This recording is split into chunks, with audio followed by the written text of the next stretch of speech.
Okay, so it's 1 o'clock, so I think we can get started. My name's Elizabeth Pendergrass, and I'd like to welcome all of you to today's webinar, Larry Putnam Sr.'s Legacy and Understanding the Physics of Software Projects. Just before we get started, I'd like to make you all aware of a few technical items.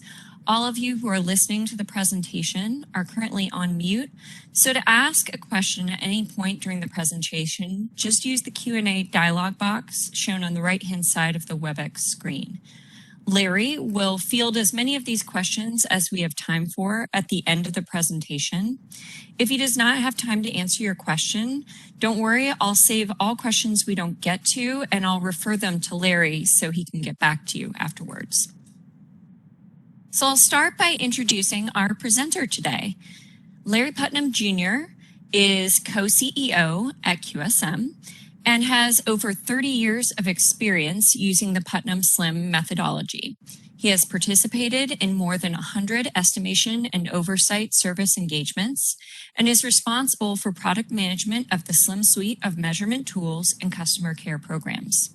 Since becoming co-CEO and managing partner of products and customer care, Larry has developed a new customer care program that has increased customer satisfaction levels by 50% and increased client license renewals by 46%. Larry is a member of and active participant in numerous measurement and quality organizations and has delivered numerous speeches at conferences on software estimation and measurement. He has also trained more than 1,000 software professionals in measurement and estimation and the use of the SLIM suite. So without further delay, I'll let Larry get started. Thank you, Elizabeth, and welcome everybody. Today, I thought maybe one of the best ways that I could honor my father, who many of you know recently passed away this past summer, was to tell his story on how did he get into this measurement and software business to begin with. How did he develop the initial, models that are the basis for QSM's technology today, and tell you a couple, there were a couple happy accidents, that happened along the way that he didn't expect or anticipate that sort of got him into this business. And let's look at some of the data that he used, when he was, first trying to develop solutions in this space.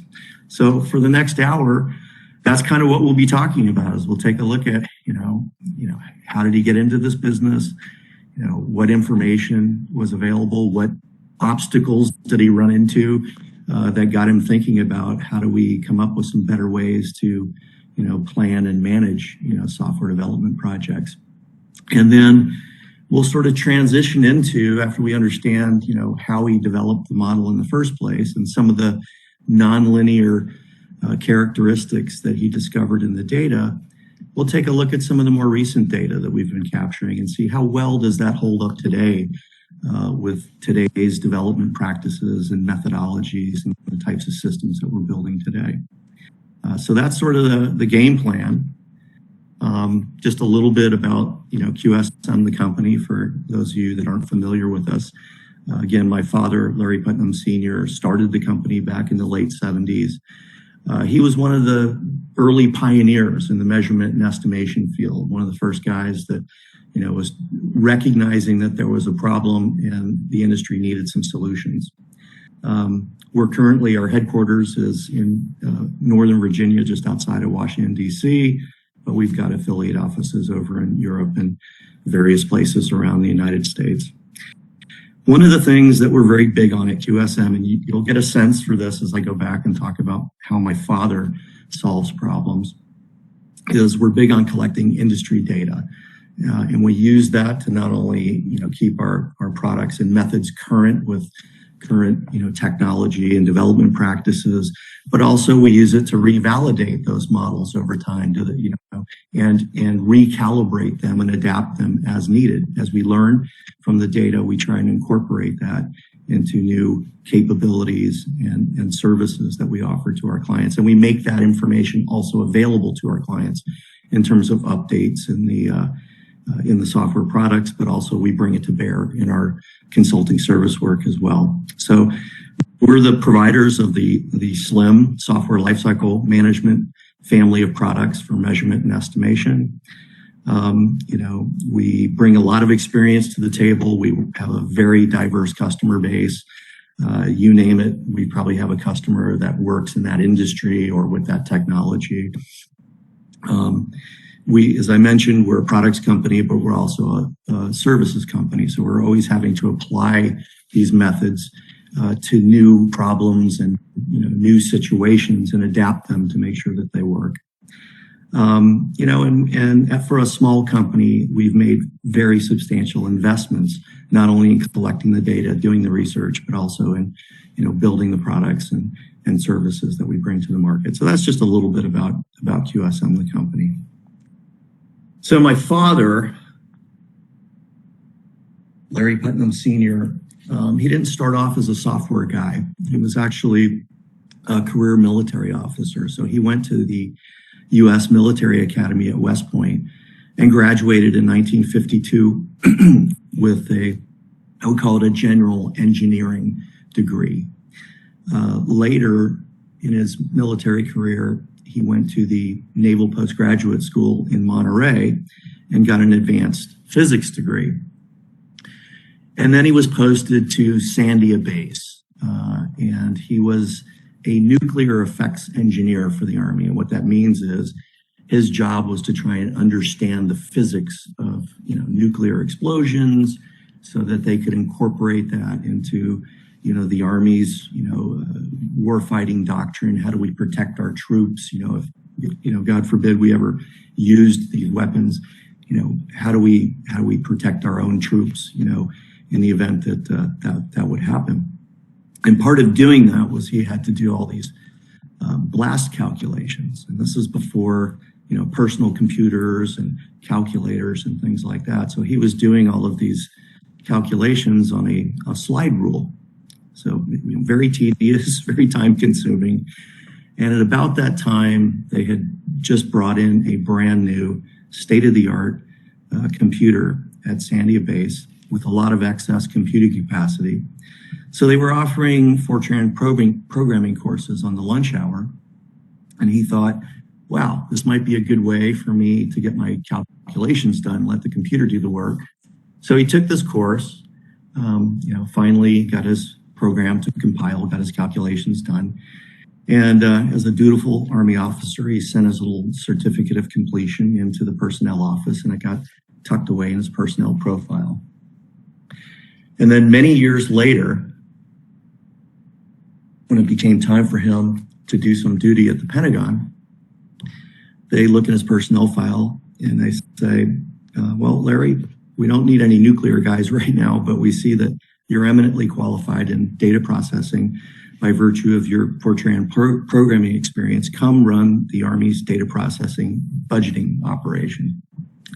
So that's what kind of got him into or threw him into the software world.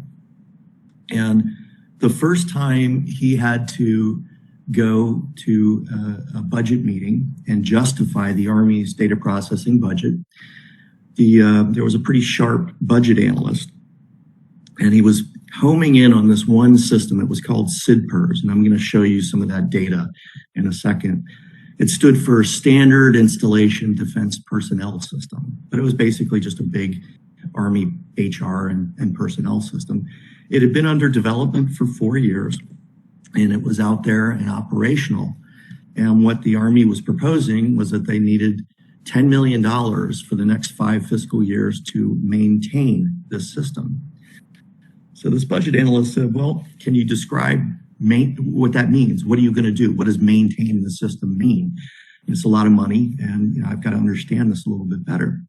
So my father's new to the job, and he's got his aides on either side. And so he looks to them to provide some answers, and they come back with a lot of, technical jargon, bits and bytes, and, defect correction and stuff like that, but nothing that really, made sense to this budget analyst. So he said, okay, look, guys, let's go ahead and we're going to adjourn the meeting. I'm going to let you go back to your office, talk to some of your vendors.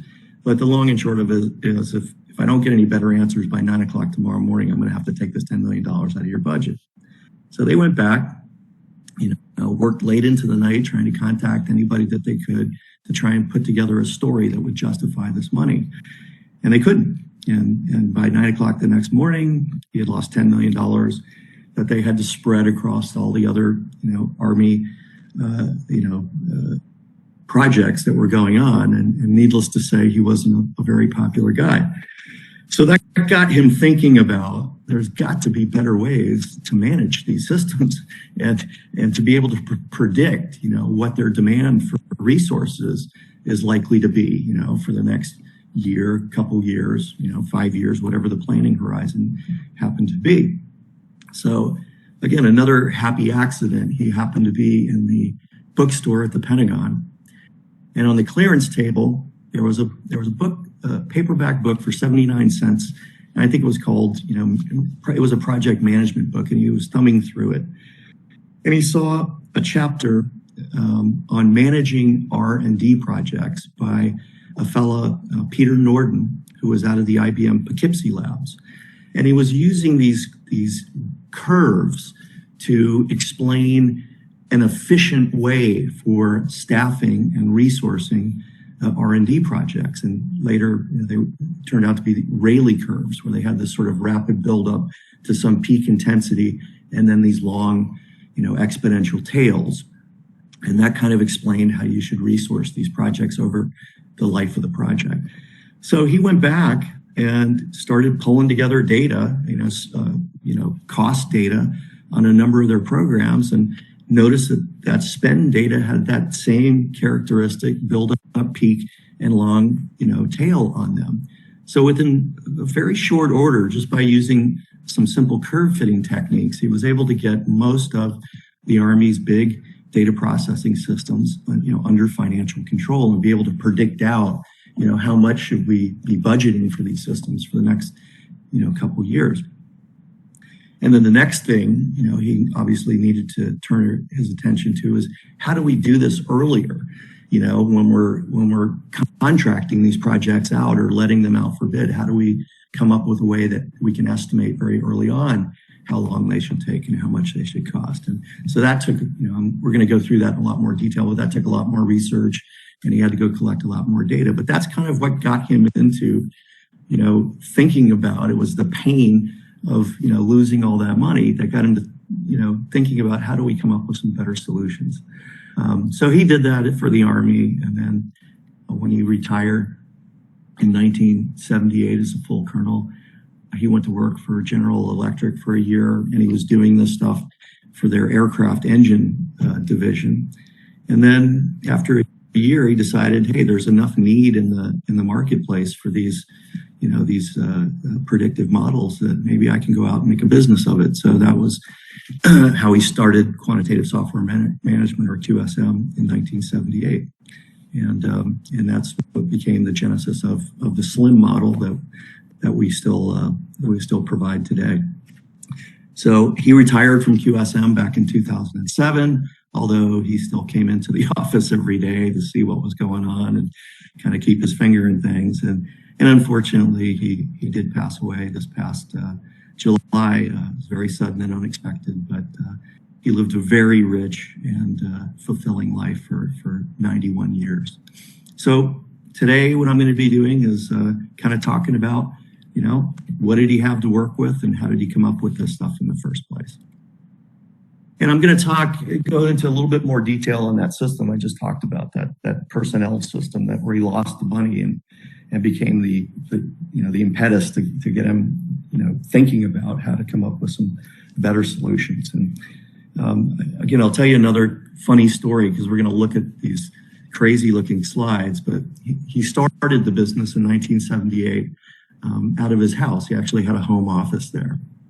And then later, as it grew, he moved out of the house, but they were trying to, clean up, some of the old, papers that were stuffed away in closets and storage areas and stuff. So my father and mother asked my brother and me if we would come over and, help, kind of clean some of that stuff out. And in the process of doing that, there were a couple really heavy boxes that we were moving. And I was like, what is in these things? And I peeled back the lid, and it was a bunch of these acetate slides. So I'm dating myself now, but back in the old days, before projectors and computers and, Teams and WebExes, the way you gave a presentation was you took a piece of paper, put it through a copy machine, created a transparency, and you put that on an overhead projector and you blasted that up on the wall. So these were all of his slides that he would use to give his presentations at conferences and in fact do some of the early training to some of his customers. And I looked at him, and it was all of his original research with all of his original data. So I was like, we can't throw this away. We've got to preserve these artifacts. So we went ahead and scanned them all in and digitized them. So this slide that you're looking at right here, this is the SIDPERS data. So he's got a little graph of it. And on the left-hand side, you've got man years of effort. And on the horizontal axis, you've got calendar years. So you can see they started this system back in the 1970 timeframe. It went on for 4 years in development. So he's got his little notation. TD was the notation that he used for development time. And it was a 4-year development. And you can see the little data points up here are their actual effort spend rates over that time period. So you can see they ramp up to some peak intensity and then just start to nose over at the time that they delivered the system. And then these 5 data points that sort of straight line out, that was what they were requesting. They were requesting 100 man years a year for the next 5 years to maintain the system. And he superimposed the Rayleigh curve on here. And this is what the budget analysts sort of intuitively felt like those costs should be coming down after you've delivered the system. And in fact, that's what the Rayleigh curve is predicting. They should be coming down. Yet they were asking for, a level of effort over 5 years. Now, in reality, what was probably happening is they were probably hiding, in those budget items, new projects or enhancements or things like that would be starting up with this project. But that was what, didn't sit well with the budget analyst. And he had a really good intuition on, something that the Rayleigh curve does a nice job of predicting. So that was the SIDPERS project. So again, after he sort of, discovered that the Rayleigh distribution was a good model for how to staff these and resource these projects, he needed to come up with a way that we could estimate them much earlier in the life cycle before they began. So again, being a good engineer, he went off and started looking for data. And he was able to identify 19 projects. These were all developed at the Army Computer Systems Command. So they were all very similar in terms of the organization, in terms of they were all business IT types of applications, similar tooling, and they were all complete historical projects. So they were finished, and he had complete data for size, schedule, and effort. So this is the original data. You'll notice it's got the name of the system on the left. And then the second column, K was his the way that he would denote effort values. And in this case, we're looking at man years of effort. The third column is the development time, TD, which was the development time. And this is all in years. So it's kind of funny that today we want to measure everything, down to person hours and, minutes. And back then he was working in pretty crude metrics, man years and years. And then he had 3 measures of scope. So he had the number of files for each one of the systems. He had the number of reports, and he had the number of application programs. So this was the first set of data that he had to work with. He came up with, a number of equations where he's trying to relate the time and the effort to the functionality, the scope measures that he had. So, he came up with a number of different equations that he could look at. He used some pretty fancy matrix math to try and solve these simultaneous equations. And then he calculated a goodness of fit for each one of them, an R squared, to see which ones seemed to be, better predictors. And then my father was always a visual guy. I can remember when the first computers came out that actually had graphics. It was a huge turn on for him, but he would always graph things up so he could visually interpret the data. So here he's just put together his own sort of log chart, and he's graphing up the different equations, and he's seeing how well they intersect for the SIDPERS project. So this is the 700 man years of effort, and this on the horizontal axis, this is the 4 development years.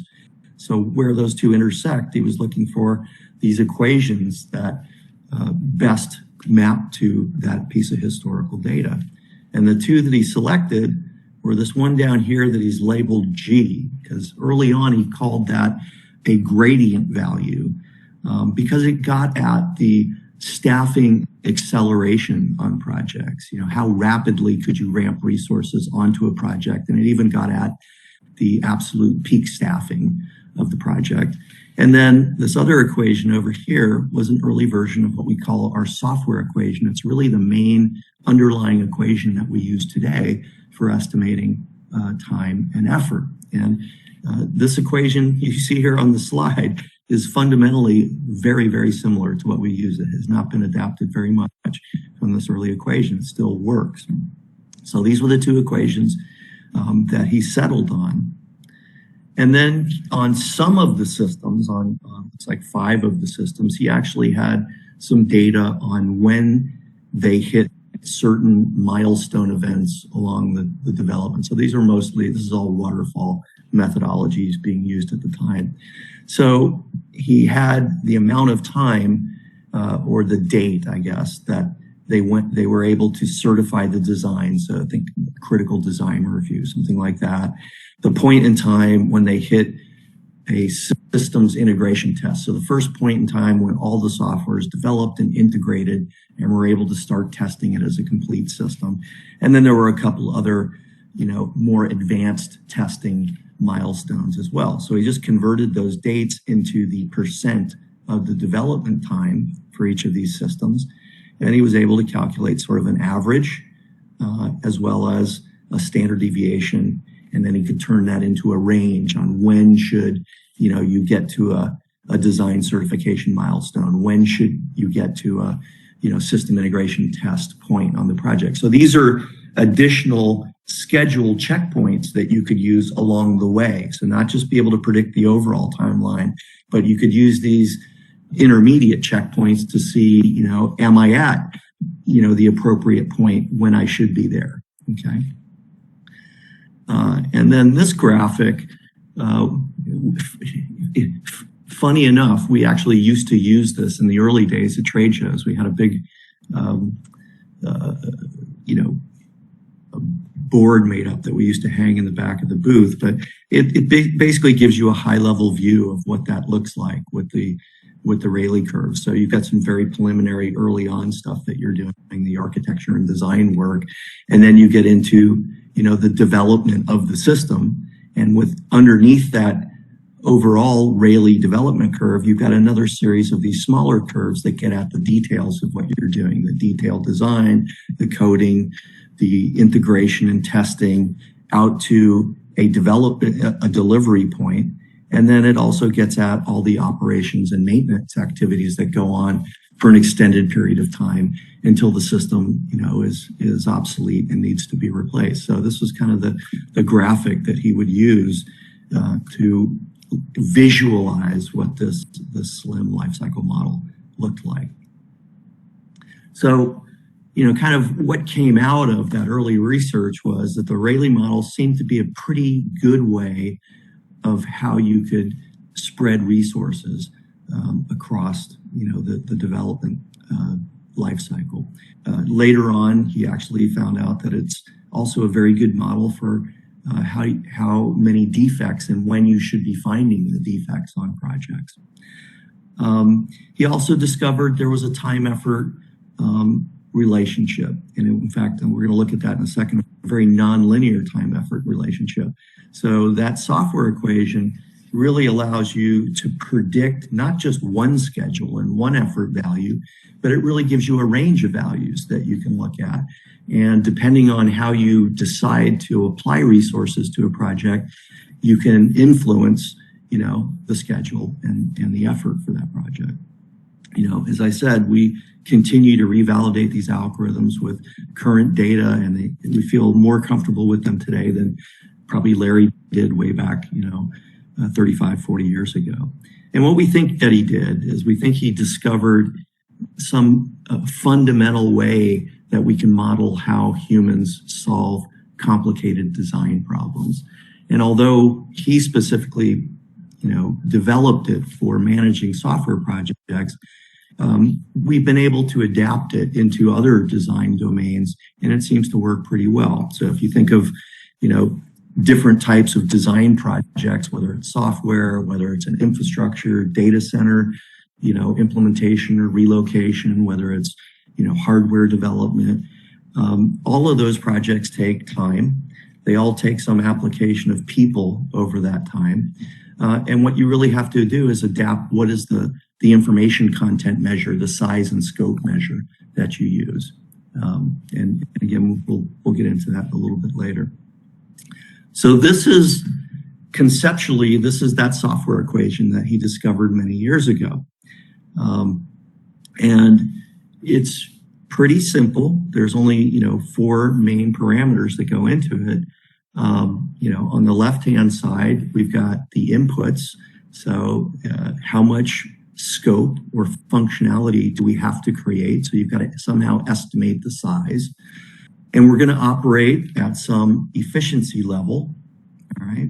And that's going to be equal to how long it's going to take and how much it's going to cost. And as I mentioned earlier, we've got these exponents on here, which get at this sort of nonlinear trade-off between time and effort. So, we can choose to use a small team and take a little bit more time. Or if we're schedule driven, we might want to ramp resources on and try and get some schedule compression. So that's really what those exponents do. But the inputs are essentially pretty simple. What is it we got to develop? And how efficient are we going to be at doing that? So when we look at the data, so this is I'm taking sort of the entire QSM database, a recent snapshot of it, and I'm plotting it up in a couple different dimensions. So on each one of these graphs, the horizontal axis is a measure of size. And here I'm just using a generic size measure, which we call implementation units, but it's essentially the lowest level development artifacts that a developer would be working in. But it's basically size and scope. And in the vertical dimension, in the upper left, we're looking at calendar months to develop the system. And each one of these dots on here is a completed project and the associated schedule and size. In the upper right-hand corner, we're looking at person months of effort versus size. And in the lower left, we're looking at the number of defects that would have been discovered in system testing. So prior to delivery, how many defects did we find in our testing processes and have to fix? And notice we've got these log scales, which kind of compress the data down so that we can see the overall trend. And you can see, pretty intuitive, that there's an upward slope to the data. As the systems get bigger, they take longer, we expend more effort, they cost more, and we generate more defects. And if I just did a regression fit through that data, and I plotted those regression lines up on a set of linear axes, this is what it would look like. And we would see down in the small to medium size regime down in here, small changes in scope have a big impact on the schedule. So that means if we're operating in that size domain, we really have to manage the scope well, because if we accept additional requirements or additional features, it can have a big impact on our ability to meet our schedule commitments. As we get into the bigger systems, way up here on the high end of things, then we're much more sensitive to effort and cost and to reliability. We create a lot more defects. So again, on the big systems, we're more sensitive to blowing the budget or not having the reliability that we need. So we have to manage, again, the scope. So we discovered in the data that there's a very nonlinear change in time, effort, and defects as the size of the systems change. So that's why it's so very important to get a handle on and be able to estimate size, because until you can do that, there's no way to come up with a schedule or a cost estimate. And as it changes, we need a set of algorithms that are sophisticated enough to take that nonlinear behavior into account. The other thing that's very nonlinear when you look at the data, and that Larry discovered way back when, was that there's this nonlinear trade-off. And this was very, very controversial when he first got started, and people were very passionate about it. They would take this trade-off relationship. So we've got a certain size system and we're going to operate at a certain productivity level. This is sort of the trade-off range, so on the software equation, your time effort solution has to be, along this curve.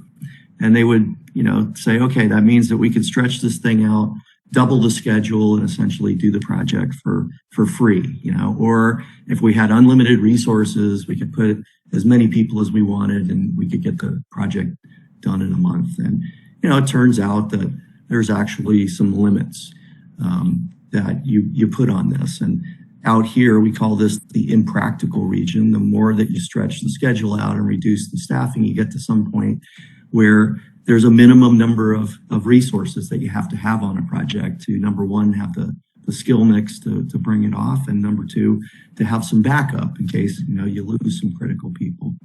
And in the other direction, how much can I accelerate the schedule by adding resources? You run into limits like, can I get that number of people? And there's usually some sort of a budget limit that you're not going to be able to exceed.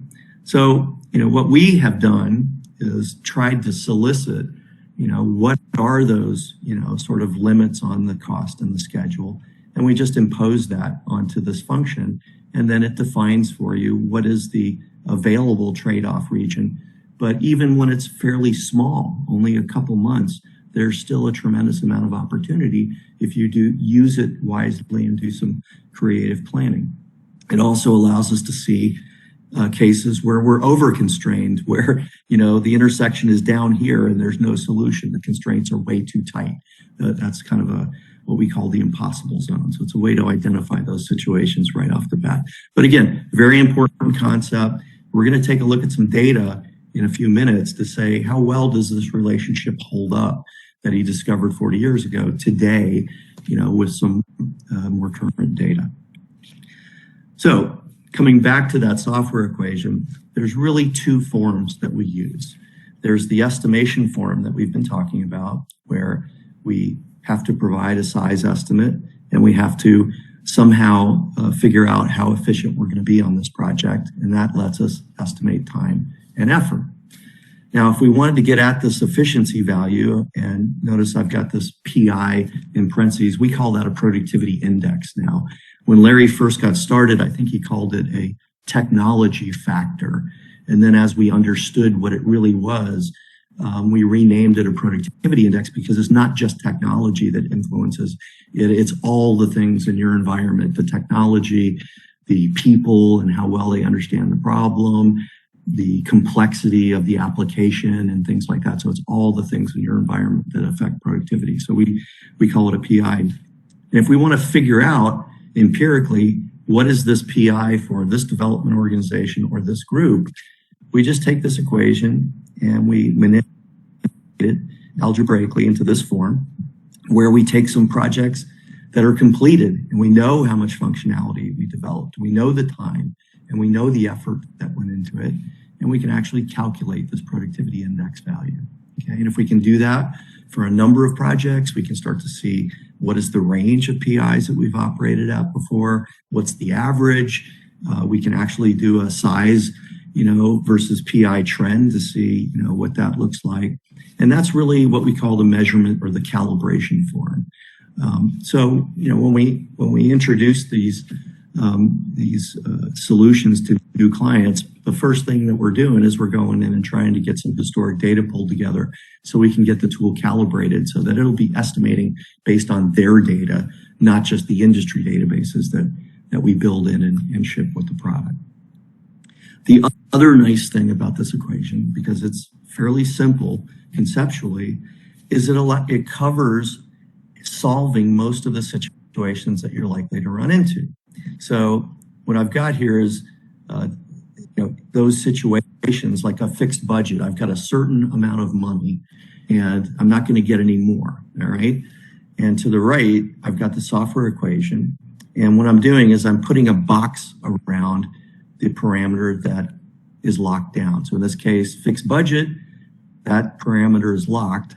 And the only thing, and notice for each one of these, I've got a little padlock that's next to that efficiency or productivity index value. And what that is telling us is in the short term, that's not a knob that you can play with very much. Your efficiency is pretty well locked down in the short term. And then the parameters that have the arrows are the ones that we can manipulate to try and meet, in this case, the fixed budget. So we could either exploit that trade-off relationship and take more time, use a smaller team to meet the budget. And the other thing we could do is we could reduce the scope in order to reduce the cost and fit that budget. Okay, so it very clearly lays out what are the things given this situation that I can manipulate. If it's a fixed duration, then again, this is the parameter that we can't change. So again, we can invoke that trade-off and we can, in some cases, throttle up the staffing and buy back some schedule. You can do that. There's diminishing returns to the schedule compression that you get. So sometimes you can do that. Other times, if the duration is just too unreasonable, that's not going to get you there. And the other thing that you can do is de-scope, or maybe a combination of the two, okay? If you've got a fixed budget and duration, then in that case, the only thing you can do is de-scope to fit within that cost and schedule box. And then finally, if it's fixed scope, in other words, you've got to deliver all of this capability to your customer, then it's really about estimating an appropriate amount of time and appropriate number of resources to make that happen. But again, using that trade-off relationship, you can give the customer choices. You can give him a fast solution that's going to be more expensive, or you could give him a solution that takes a little bit longer, but brings the cost down. The point there is the customer can make the decision. You're providing, or this equation provides the ability to give him the choices that he needs to make an informed decision. So that's kind of how you can use the software equation for different situations that a lot of people tend to run into. So as I mentioned, the initial data that Larry was working with was, 13 projects from the Army Computer Systems Command. Later, he discovered another set of data that was available from the Rome Air Development Center in Rome, New York. So it was an Air Force database. And there they had 180 projects, so a lot more data. And the projects weren't all just business or IT systems like the original Army data he was working with. This database actually had things that were, they had real-time systems, they had command and control, they had firmware, scientific applications, system software, telecommunications. So it was a much more diverse data set. So again, my father's thinking, okay, let's revalidate this model and see if it works in all these different domains. And what he found was it did. You had to calibrate it with the appropriate data. So he'd have to calibrate it with the real-time data in order to estimate real-time types of systems. But he still saw that size, that nonlinear scale up in the time and the effort as the size of the systems got bigger. And he also saw that very same time effort trade-off in this data set. So it was a nice way for him to validate that this model worked in a much broader universe of projects than what he had originally that he developed the model in. So all of that, we publish our research on a regular basis. As we get new data in every year, we go through and revalidate the existing models, but we're also looking for new behaviors as new methodologies come along. That's all available up on our website. In fact, every couple of years we publish what we call these software almanacs, which are collections of research papers that we package up into a book. I've put the hyperlink in here, so if anybody's interested in any of that research, it's all free and available. Please, hit the website, peruse that stuff, and see if there's anything up there that might be useful to you. So as I said, one of the things that we like to do is revalidate these behaviors that we're seeing in the early data. So in the mid-90s, my brother, Doug Putnam, actually pulled some data, recent data at that time out of the database to revalidate that time-effort trade-off that we were talking about. So it was called Haste, Make, Waste. That's the link to it on our website. This article actually, it's amazing because it's fairly old, but it still gets hit all the time, and it gets referenced all the time, especially we've noticed within the agile community, because it shows, and promotes some of the things that the agile community is promoting, which is use small cross-functional teams.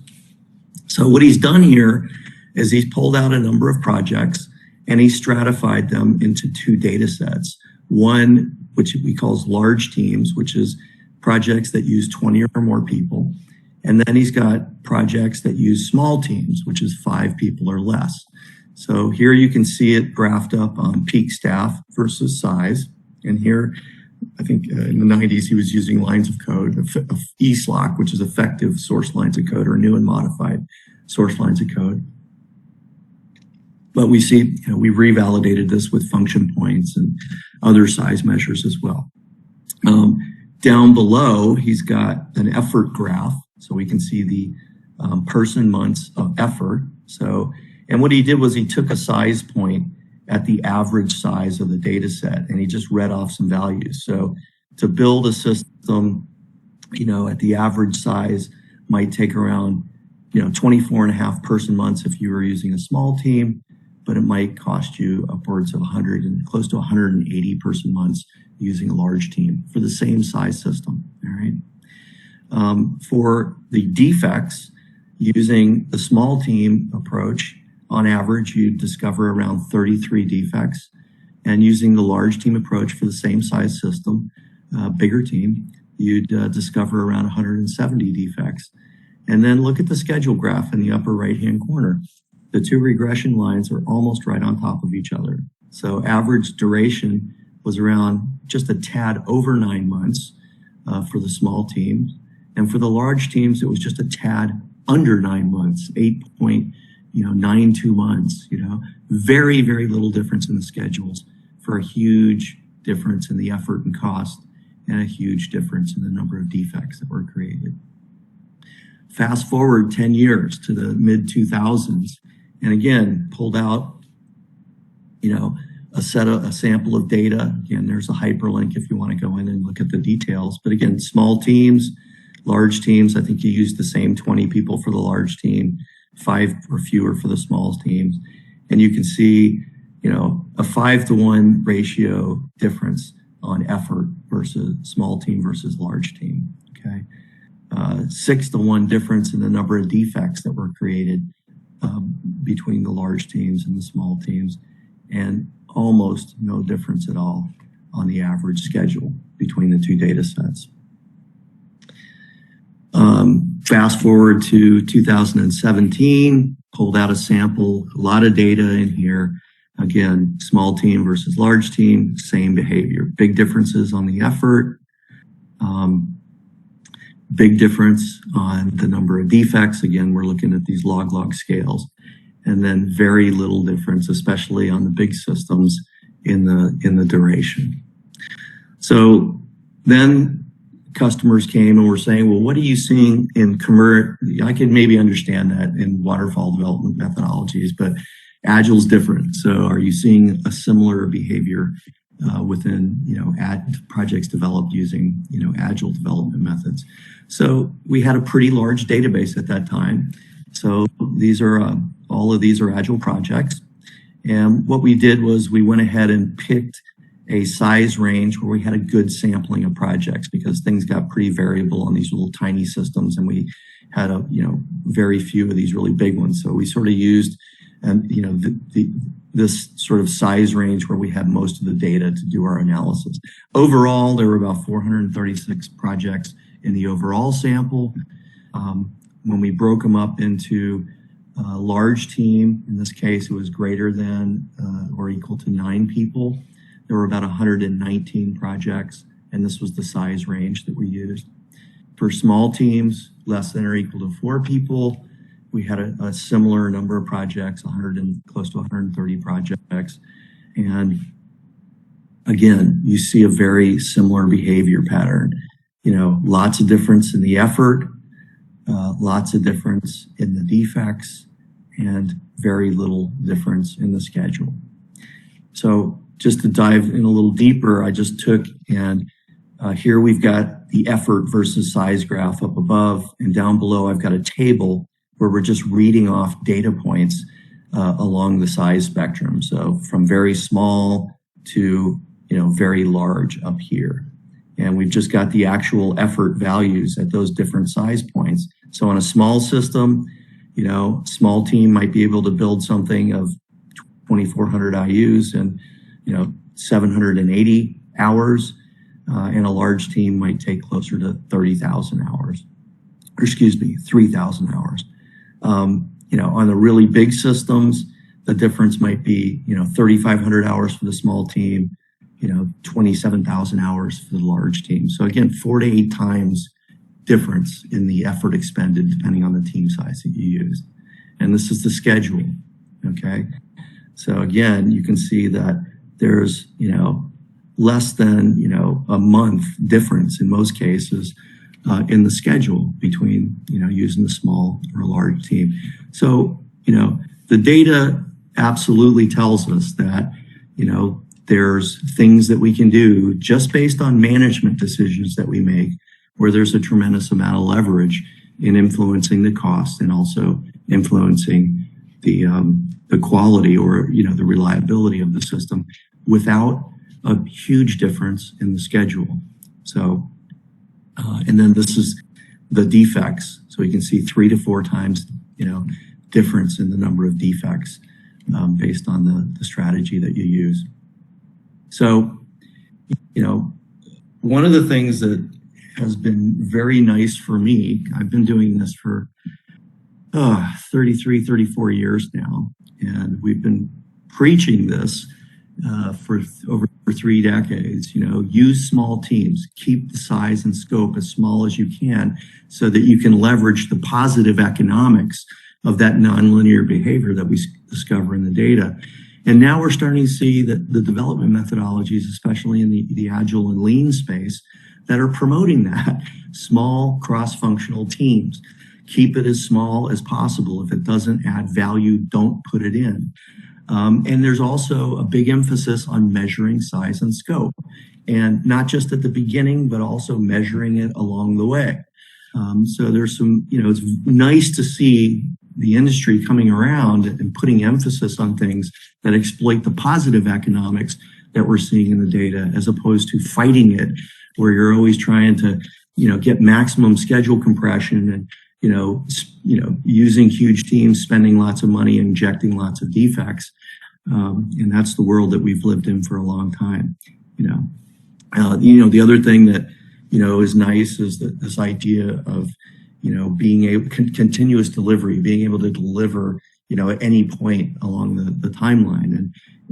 And again, that is a great concept, but you also temper it with, there's a certain amount of core functionality that you have to develop before you can make a meaningful delivery that'll provide enough value. And that's why you're seeing things coming into, the agile methods, like, minimum marketable features. We can't sell this thing with it, unless it's got this core capability, or minimum viable product. The customer is not going to be able to do anything or derive enough value out of the system until it has enough functionality in it. So, it's nice to see those things. coming to fruition. The other thing I was out looking just to see, is there anything else out there that kind of, confirms what we're seeing in the data? And I happened to come across the Scrum guide, and they were kind of bracketing in, you ought to have a team that's, no fewer than 3 people, for the reasons that we talked about, having enough backup on the team and so on, and try and keep it, under 9 folks. And that kind of rung a bell for me, because I went and looked at a research paper that we put out for, what's the optimum team size, where we calculated based on a sample of projects, the average productivity index, as well as the variability in that productivity index for those different staffing levels. So anywhere from 1 to 3 people, 3 to 5, 5 to 7, 9 to 11, and 15 to 20 people. And what you see is, on average, the PI tends to go down as the staffing levels go up. And the staffing level that had the least amount of variation was 5 to 7 people. Okay, nicely within, the guidelines that are in the Scrum guide. I see other things. Jeff Bezos, I guess, found out that to have productive meetings, you didn't want more people in the meeting that you could feed with 2 pizzas. So that was his 2 pizza rule. And I think it gets at the underlying behavior, of communication complexity. As you add people, there's more paths of communication. And in software, the more paths of communication, the more chances for miscommunication, and that shows up as defects in the software. So there's a whole bunch of different domains that promote the same thing. Let's keep the team size as small as possible within certain reasonable limits. And then this was just, I went ahead and just took the overall database and just wanted to look at, what are the trends that we're seeing in size. I went back from the early days of the 1968. These had to be some of those early, Army or projects in the Romer development database to, up to a recent sample. And you can just visually see that the average size of the systems has been coming down over time. Now, I'm sure some of that is due to, more advanced, efficient programming languages. There's probably, reuse that's also coming into play there. But I think also it's a concerted effort, to try and keep things as small as you can, because it does exploit, again, those positive economics. And certainly within today's world, an agile practices are promoting, keep it small. If it doesn't add value, let's not put it in, and let's measure it along the way. So just to kind of wrap up and leave a few minutes for questions, tried to kind of show you, with some of Larry's original artifacts, some of his original research, and what went into developing those early models.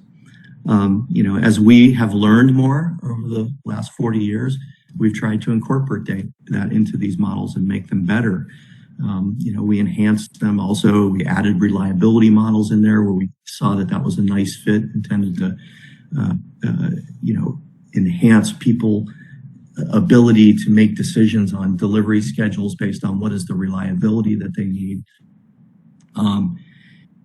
As we've just seen, some of the more recent data revalidates those early trends and trade-off relationships. The most recent set that we've got within the agile space also shows very similar, behaviors. So we feel, much more comfortable today than maybe Larry did when he, first developed the model based on those 13 projects. That this is fundamentally how, software, and in more general terms, human design projects tend to behave. And the nice thing is once we understand that, there's a tremendous amount of leverage to make them behave the right way for us, as opposed to, the wrong way. So that's pretty much what I wanted to talk about today. This is my contact information, so we'll take a few questions. If anything comes up afterwards, you shoot me an email, my LinkedIn profile, happy to communicate with you over that platform as well. But at this point, I'm happy to take a few questions from you all. Yes, and just a reminder, you guys can use the Q&A dialog box on the right-hand side of the WebEx screen. A few of you have been asking if there will be a replay available. There will be. I'll send a link to that as well as these slides for download as soon as we have it up on our website, which should be early next week. That will also include the links that Larry has been referencing in his slides. I put a couple in the chat there if you're able to copy those and paste those in your browser if you want to look at some of the articles he was talking about. But then we'll also have them in these slides so you can click on them there as well. So first question, did you also analyze the defect density of applications in production done by small teams and large teams? Yeah, we have actually. So part of the data that we capture, we've got a metrics repository. It's called Slim Data Manager. So we not only try and capture how many defects did you find, in your development internal testing activities, but we also try and capture how many defects, got through the net. How many did you find in the first 30 days, 60 days, 90 days, I think out to like 6 months or longer after the system was released. And it's kind of interesting because, we've seen certain things like, if you shortchange some of those testing activities and let's say you make an early delivery because you're trying to meet a short deadline or an arbitrary deadline, not only, do you find a lot more defects, post deployment of the system, but you find a lot for a long period of time. So some people, some people call that technical debt, but that lives with you for a long period of time, especially as you're enhancing the system and trying to add new capabilities to it. Those defects that we didn't get out during the internal testing processes, tend to snowball and have enhanced, impacts on us as we try and build on top of the system. So yeah, we've done some things. Again, I'm sure there's research papers up on the website. We can probably find some of those that kind of show that behavior pattern, but absolutely. How are you seeing the correlation of story points, if any, with these formulas? No, it's a great question. In some cases, story points work really well. In other cases, I think within a number of agile methods, the weighting of the story points is determined within the team.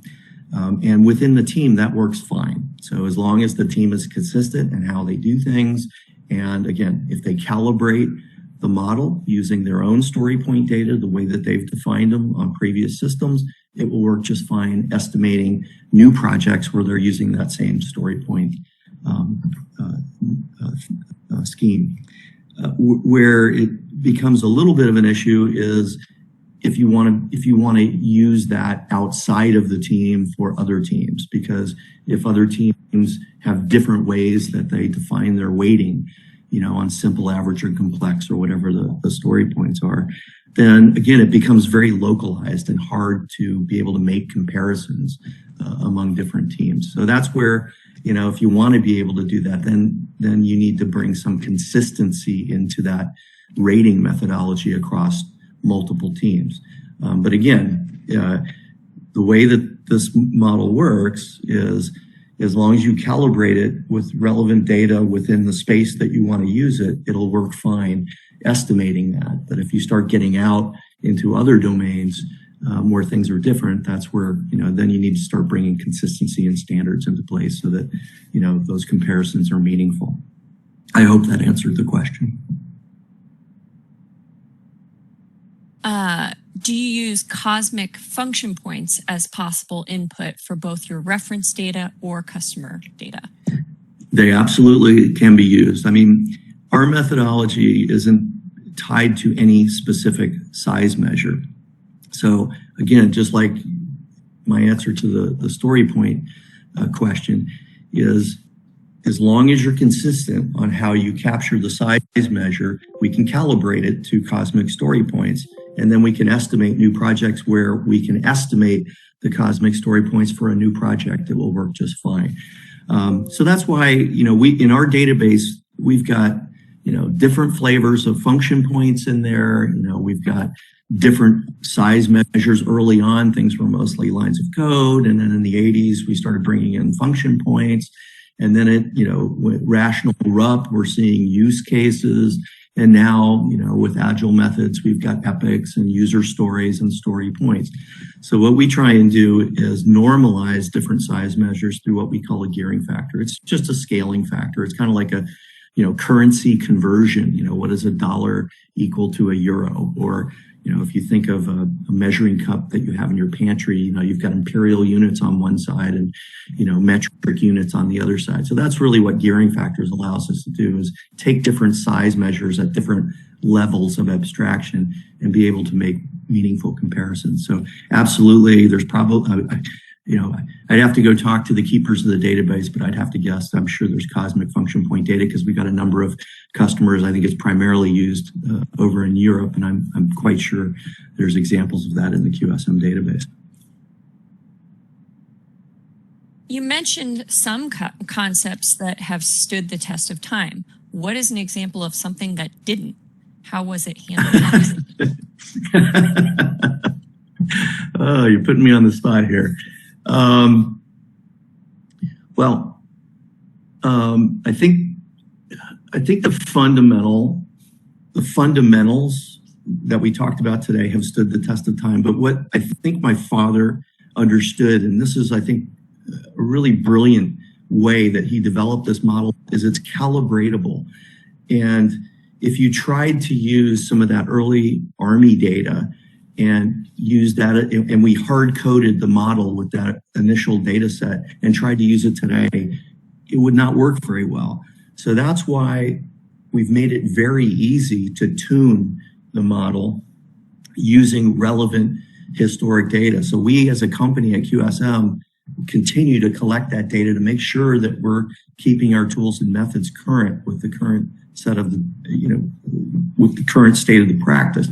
And that's another reason why we put a huge emphasis on, when new customers are using our products, let's get their data in and calibrate these tools to their data, because it'll always work much better than if they just use the out-of-the-box databases that are built in. So maybe that's one way of saying, you get out of these things what you put into them.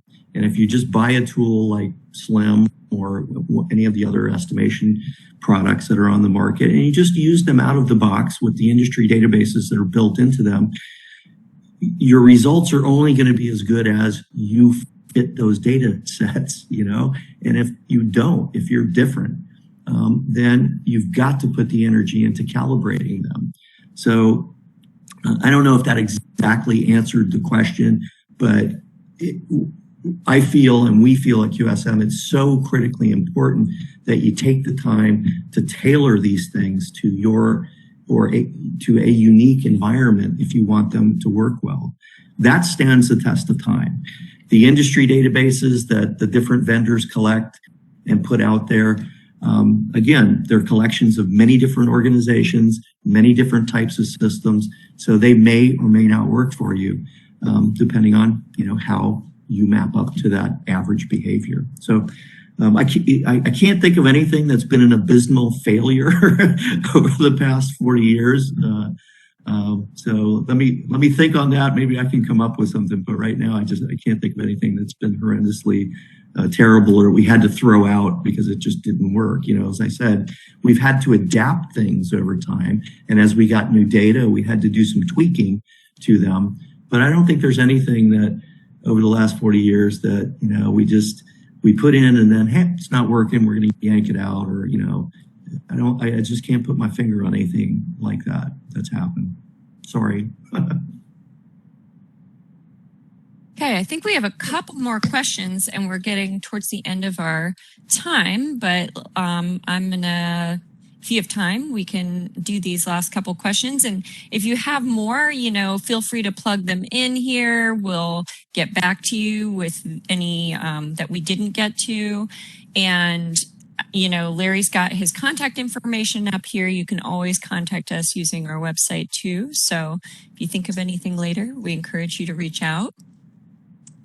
So do you have data on defect removal efficiency, DRE, for agile projects, and how is the metric calculated?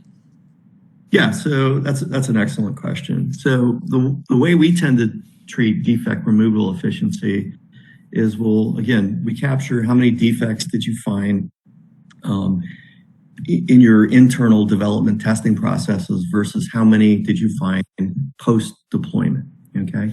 So the defect removal efficiency, to me, is just a ratio of the number that you found in your testing versus the total, how many you found in your testing versus how many got through.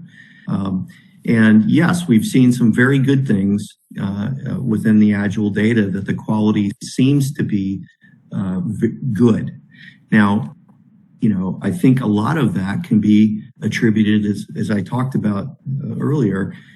Agile promotes small teams. Small teams keep the defects down because it keeps the communication complexity down on the team.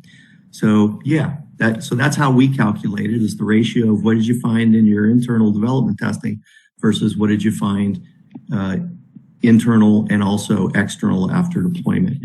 And yes, we have seen some very good numbers within the Agile data, and I think a lot of that you can attribute not only to the methods, which are very good, but also to the fact that small teams create fewer defects. Last one. Do you publish ranges of the productivity index that you mentioned? We do. So up on our website, we've actually got some benchmarking tables. They're broken up by size, okay, so that you can make comparisons of your projects at the relevant size. And we'll have, we'll have ranges on the PI values and also time and effort. And we've got that broken out into different application domains. So I think if you're building business or IT types of projects, we've got a set of benchmarking tables. If you're building things that are more in the engineering domain, so, system software, telecommunications, switching, whatever, those types of systems, we've got a set of tables. And I think we also have a set of benchmarking tables for, real-time, firmware, avionic types of systems. So yeah, those are available. Just go up on the website. I think if you go into the resources area, maybe just do a search on benchmarking tables. Yeah, we publish those so people can, do quick comparisons. Yeah. Yeah, and those are under the resources section of our website. It's performance benchmark tables. I put a link in the chat, but you can also find them under resources on our website. So yeah, thank you everyone for all of your fantastic questions and your very positive feedback. We really appreciate that all of you could attend today. And thank you, Larry. This has been really interesting history behind all of the QSM formulas and tools. And once again, we'll have a replay available for anything that you guys might have missed, or if you want to share this with any colleagues. And feel free to reach out if you have any additional questions. Great. Thanks, everyone. Really appreciate your time today.